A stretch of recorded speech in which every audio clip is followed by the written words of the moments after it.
तो हेलो दोस्तों, Baroda GSM team में आपका स्वागत है। मैं मोबाइल रिपेयरिंग के टॉपिक पे नए नए वीडियो बनाता रहता हूँ। तो आज हमारे पास आया हुआ है आईफोन 12। तो आप देख सकते हैं ये फ़ोन है, ये टोटली बंद फ़ोन है।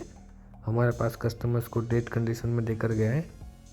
इसके अंदर नहीं चार्जिंग में एम्पेयर ले रहा है, नहीं स्टार्ट हो रहा है, नहीं चार्जिंग का लोगो दे रहा है, कुछ भी नहीं हो रहा है।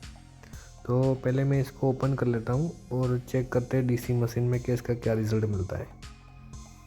तो इस फ़ोन को मैंने चेक किया है, तब तक तो मुझे इसका कोई हार्डवेयर का बड़ा इशू लग रहा है, क्योंकि इसमें कोई छोटा सा भी प्रॉब्लम होता है तो मिनिमम लोगो तो देता ही देता है, जैसे कि रिस्टार्ट होना, चार्जिंग ना होना, या फिर लोगो आके बंद हो जाना।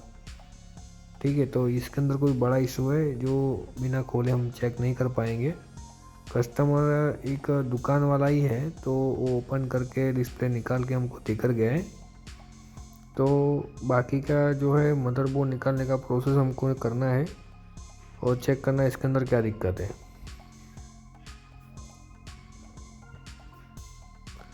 तो फ़ोन मेरे ख्याल से बाहर का है, आउट ऑफ कंट्री का। तो इसको थोड़ा खोलने का प्रोसेस थोड़ा लंबा हो जाएगा। अभी देखते हैं इसके अंदर क्या दिक्कत है। मैं ओपन करके मदरबोर्ड बाहर निकालता हूँ, फिर इसका प्रॉब्लम फाइंड आउट करते हैं कि क्या दिक्कत है इसके अंदर।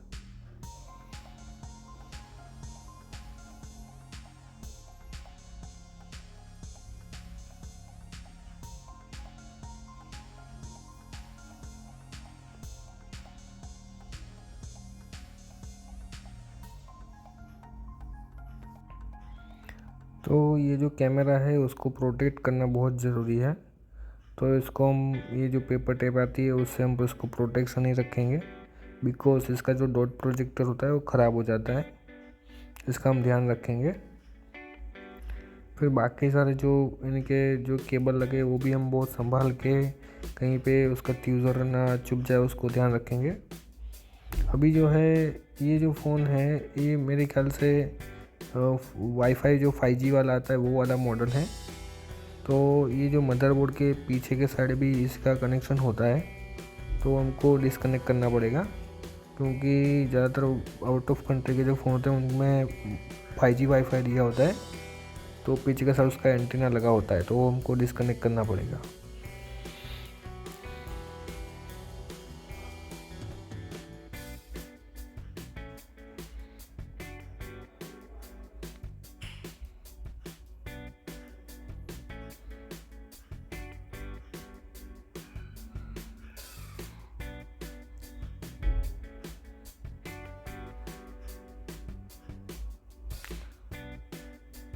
तो 5G जो एंटीना होता है उसको डिसकनेक्ट करने के लिए हमको शायद इसका जो मेन कैमरा है वो भी रिमूव करना पड़ेगा, और उसके बाद हमको जो इसका जो केबल है, यानी कि जो बेल्ट आता है 5G का, उसको भी डिसकनेक्ट करना पड़ेगा।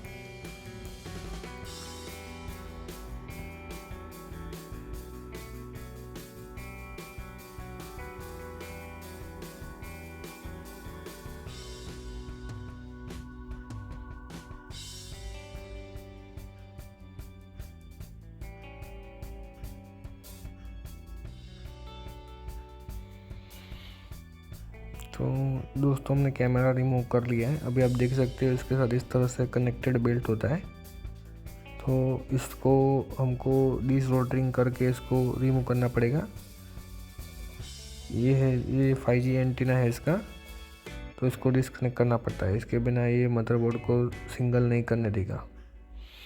अभी चाहे तो हमको बैटरी भी निकालना पड़े, जो एंटीना के साथ इसको निकालना है, तो बाकी तो नहीं निकलेगी बैटरी, क्योंकि काफ़ी सील पैक फ़ोन है। तो बैटरी ज़्यादा निकालने की फिर कोशिश हम नहीं करेंगे, देखते हैं नॉर्मली निकलती है तो ठीक है, बाकी फिर हम बैटरी अंदर ही रखेंगे, बेल्ट को ही डिसकनेक्ट कर देंगे। तो बैटरी काफ़ी टफ है, नहीं निकल पाएगी शायद।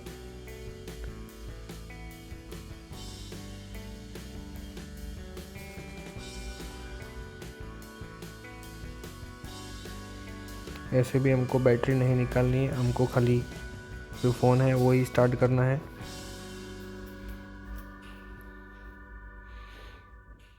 ये इसका गैस किट था जो हमको संभाल के रखना है। तो ये जो बेल्ट है वो उसमें भी सील लगा होता है, तो हम सील पहले कट करेंगे, फिर उस पर पीपड़ी लगा के फ्लक्स लगा के उसको हम डिसोल्डरिंग कर देंगे।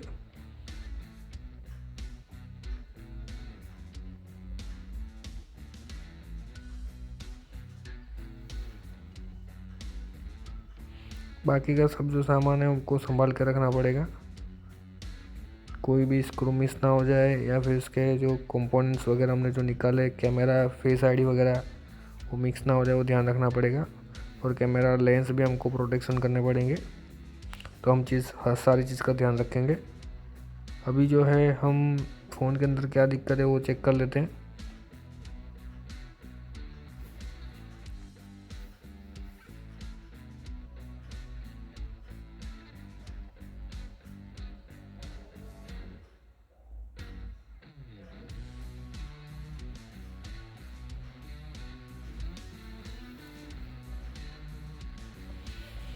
तो हम पहले इसको ट्रिगर करते हैं।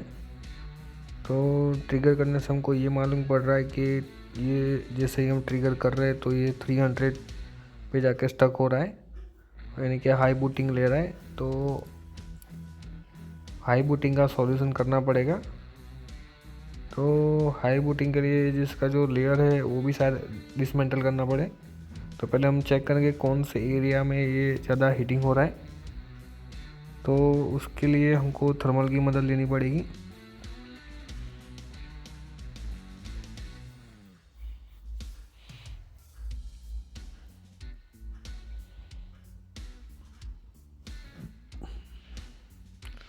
तो थर्मल में देख पा रहे हैं हम कि ये जो बैटरी कनेक्टर के पास वाला जो एरिया है वो एक टाइम के लिए, यानी कि थोड़े समय के लिए वो हीट हो रहा है। जैसे ट्रिगर करते हैं वापस वो ठंडा हो जाता है, यानी कि ट्रिगर पॉइंट पे ही वो, यानी कि हाई बूट ले रहा है, इसलिए वो हीट ले रहा है।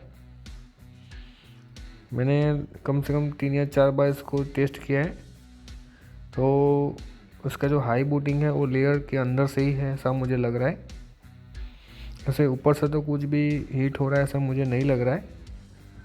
तो इसके लिए अभी लगता है कि इसका जो लेयर है वो डिसमेंटल करना पड़ेगा। उसके पहले देख सकते हैं तो उसका जो चार्जिंग आईसी है उसके जो पॉइंट्स आते हैं उसके जीआर हम चेक कर लेते हैं, क्योंकि ज़्यादातर जो महंगे फ़ोन होते हैं जैसे कि 12 से स्टार्ट होने वाली जो सीरीज़ है वो ज़्यादातर चार्जिंग आईसी का इशू ज़्यादा उसमें आ रहा है, क्योंकि ये जो डिग्रीज जो इसने यूज़ की हुई है यूट्यूब प्रॉब्लम ज़्यादा क्रिएट दिखा रहे हैं। तो यहाँ पे मैं चेक कर पा रहा हूँ कि इसका जो यूट्यूब का लाइन है वो मुझे शॉर्ट दिखा रहा है। इसको रिवर्स फॉरवर्ड मैंने दोनों तरह से चेक किया है, 3 या 4 बार मैंने चेक कर चुका हूँ, फिर भी यानी कि जो पॉइंट्स है उसमें जीआर सही जो आने चाहिए वो नहीं आ रहे हैं। जो ये आईफोन 12 है तो हमको परफेक्ट जजमेंट से काम लेना पड़ेगा। ज़्यादा जल्दबाजी की तो ये फ़ोन सक्सेस भी नहीं हो सकता है, क्योंकि ये लेयर निकालना, सीपीयू उखाड़ के लगा देना या कोई भी ऐसी को ओवरहीट कर देना, ये सब बचकाने जैसी बातें रहेगी इसमें, क्योंकि आईफोन जो है वो बहुत डेलिकेट फ़ोन होते हैं। ओवरहीट होने से तुरंत ही इसका सीपीयू ड्राई हो जाता है और जो बनने वाला चांस होता है वो भी चला जाता है। तो हमको परफेक्ट 1 शॉट में इसको क्लियर करना पड़ेगा।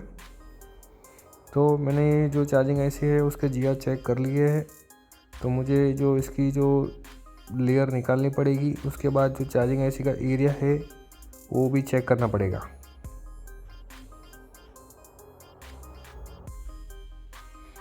तो ये जो है उसकी गैस किट है कनेक्टरों की, जो हमको निकालनी पड़ेगी, क्योंकि अभी लेयर हमको अलग करना है, तो ये इसको निकाल के हमको रखना ही पड़ेगा, नहीं तो ये पिघल जाएगी।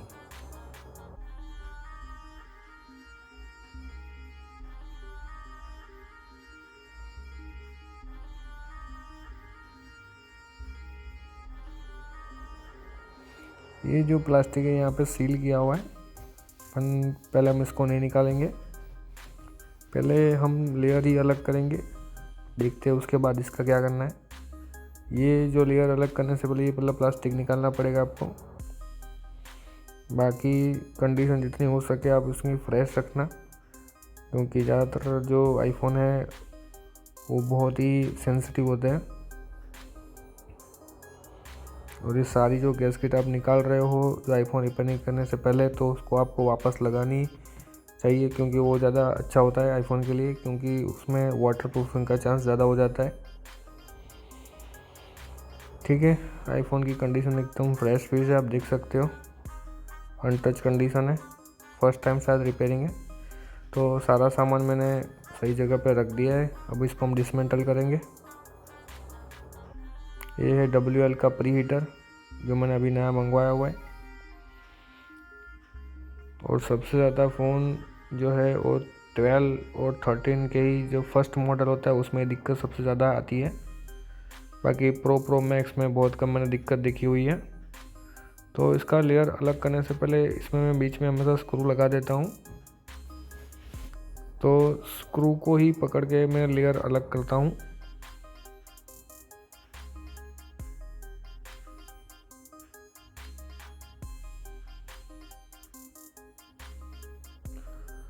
तो टेम्परेचर आने तक हमको थोड़ा वेट करना पड़ेगा।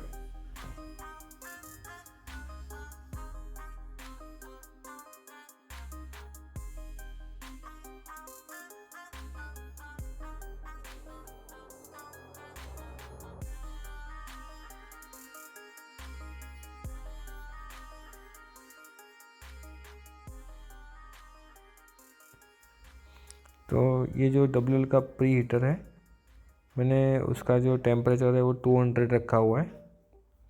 जो इसका PPD जो होता है लेयर का वो 138 सेल्सियस का होता है। तो मेरे ख्याल से 200 का जो हीटिंग मैंने जो रखा है वो सही है।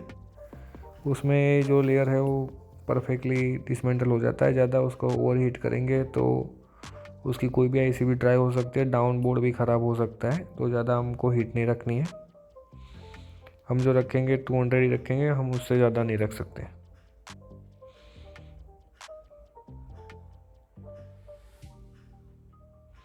तो अब देख सकते हैं कि अभी जो है टेम्परेचर आ चुका है।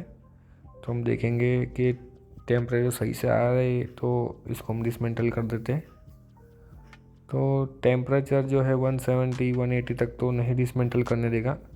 200 हो जाएगा, उसके बाद उसके करीब 2 मिनट के बाद ही इसको डिसमेंटल होने देगा। उसके पहले ये नहीं, अपने आप को डिसमेंटल नहीं करने देगा। तो जो भी हमको आराम से करना है, कोई जल्दबाजी नहीं करनी है। अभी लग रहा है एकदम सही से टेम्परेचर आ चुका है। तो पहले हम कोई भी वन साइड से अप करेंगे इसको।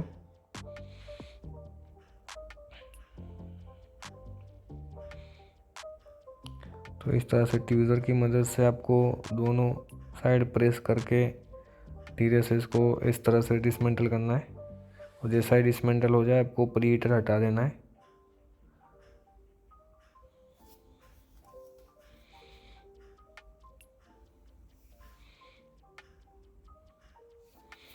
ठीक है दोस्तों, तो ये हो चुका है हमारा लेयर अलग। पहले इसको थोड़ा ठंडा करेंगे।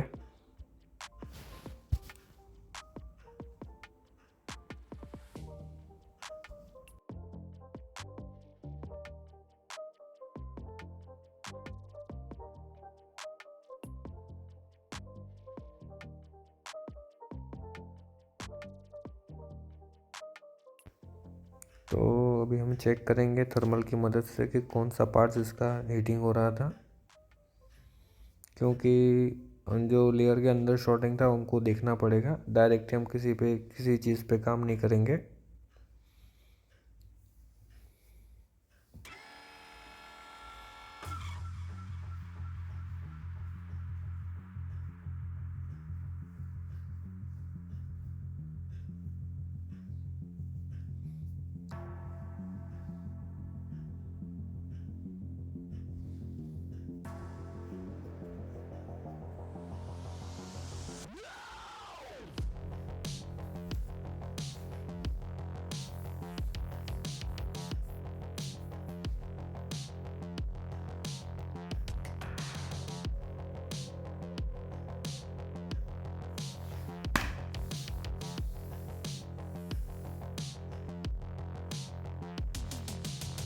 तो इसका मैंने जो है प्रॉब्लम फाइंड कर लिया है।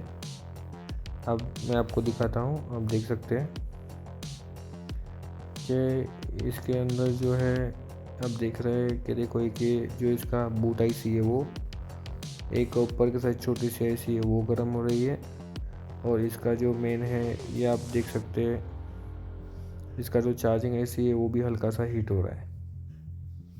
तो हम इसका बूट आईसी जो एसएमपी इस तरह के काम करता है उसको हम नहीं छेड़ेंगे, क्योंकि वो ट्रिगर आईसी होता है, क्योंकि किसी भी शॉर्टिंग पे वो फ़ोन को ट्रिप कर देता है।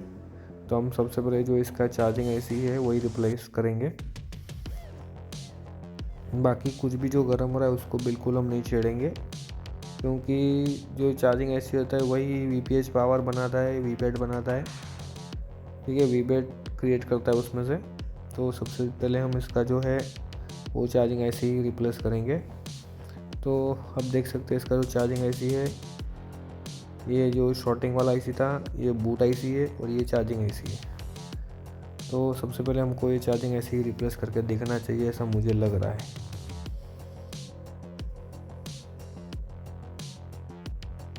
आईसी का नंबर है 1612A1। ठीक है, बाकी जो दोनों आईसी है वो इतनी मुझे लग नहीं रही है इम्पोर्टेंट, तो उसको हमको कुछ छेड़ना चाहिए। तो अभी हम इसको डिसमेंटल कर देते हैं, ऐसा आईसी को निकाल देते हैं। तो इसके लिए मुझे मेन कैमरा भी यूज़ करना पड़ेगा। तो पहले हम चेक कर लेते हैं कि तीनों आईसी में से कौन सी आईसी परफेक्ट वही शॉट है कि नहीं है।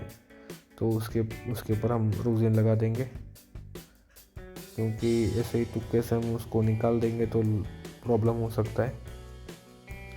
तो जो है मैंने तीनों जगह पे रोज़िन लगा दिया है। फिर मैं इसको ट्रिगर करूँगा। तीनों में से कुछ भी यानी कि पिघल गया तो फिर मैं वही चीज़ को रिप्लेस करूँगा। तो मैं देख पा रहा हूँ कि तीनों में से कुछ भी यानी कि मेल्ट नहीं हुआ है, क्योंकि जो पावर कंजप्शन है वो ओनली 300 है।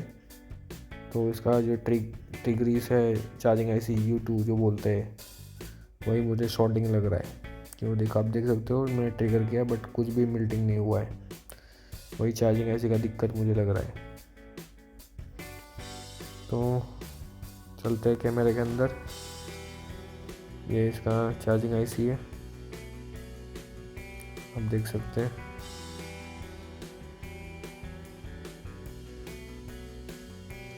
वन 1614A1 चार्जिंग आईसी का नंबर है। यह iPhone 12 का चार्जिंग आईसी है जो ज़्यादातर ख़राब होता है। तो इसको मैं 460 पे उठा रहा हूँ, 2008 क्विक पे। 400 पे इसलिए कि बहुत जल्दी से तुरंत निकल जाए। ठीक है, वन शॉट में उसको निकाल सकते हैं। ये इसका जो है वो ख़राब आईसी है। तो पहले हम इसको डिसोल्डरिंग कर लेंगे।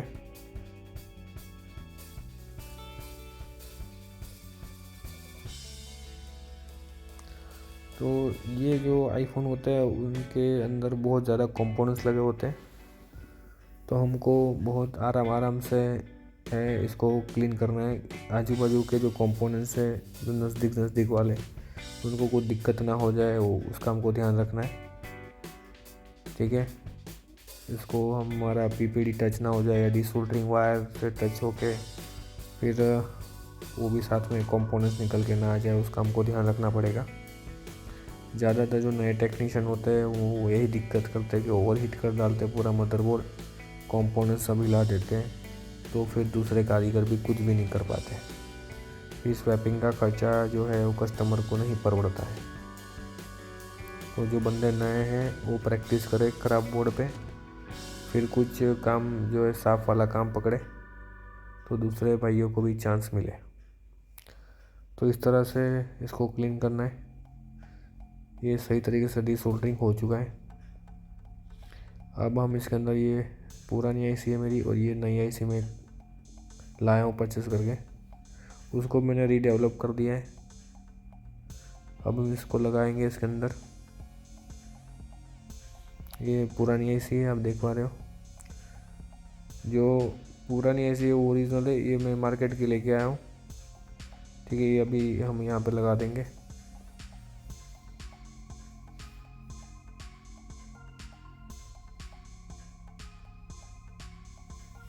इसमें आपको बहुत ज़्यादा फ्लक्स नहीं लगाना है, थोड़ा सा ही लगाना है जितना आईसी है। फिर ऐसा ना हो कि आईसी में ज़्यादा फ्लक्स लगाने के कारण वो ज़्यादा हिल जाए, फिर आपको वापस रीडेवलप करना पड़े, सब बॉलिंग मिक्स हो जाए। तो इतना कम फ्लक्स लगाओ जितनी ज़रूरत है, ज़्यादा लगाओगे तो फिर लोचा हो जाएगा। और इसका जो टेक्निक है लगाने का वो भी वो देखिए, ज़्यादा आपको हीट के साथ लगाना पड़ेगा। वन शॉट में लग जाना चाहिए, जो यानी कि साइड में जो कंपोनेंट्स जो है उनको पता भी नहीं चलना चाहिए कि आईसी कब लग गई। तो सीधा हम 350/60 लेंगे, क्विक 2008 स्मॉल नोज़ल, बस इतनी देर में हम लगा देंगे। इस तरह से हो गया। ठीक है, एक बार और चेक कर लेते हैं, कोई बॉल कच्चा ना रह जाए। ठीक है, हो गया। बस इस तरह से हमको आईसी लगानी है। तो अभी जो है इसका जो लेयर है उसको हमको लगा के फ़ोन चालू करके चेक करना है। ठीक है, तो वीडियो तो काफ़ी लंबा है, तो ये जो वीडियो आप फेसबुक, इंस्टाग्राम या ट्विटर पर देख रहे हो, तो मैंने अपने बायो के अंदर यूट्यूब का लिंक दिया हुआ है, वहाँ पे जाके बाकी आप वीडियो देख सकते हो। और फ़ोन देखो मैंने किस तरह से प्रॉब्लम सॉल्व किया, मैंने आपको पूरा मेंशन भी किया हुआ है।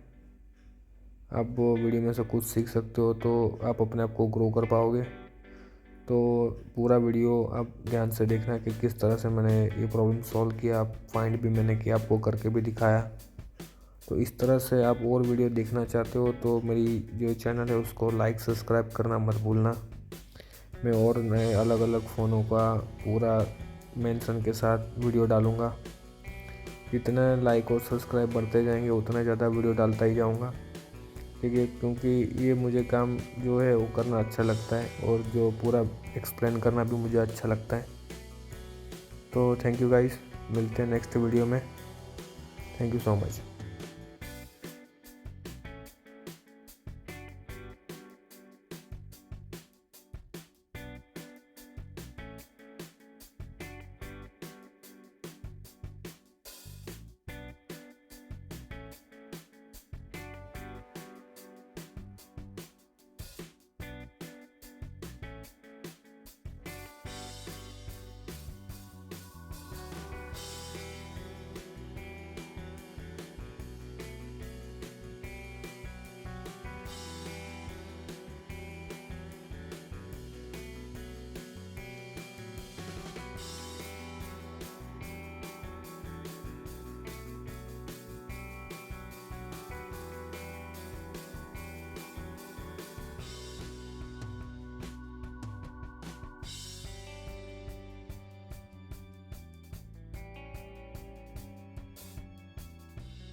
game. It's a rich thing.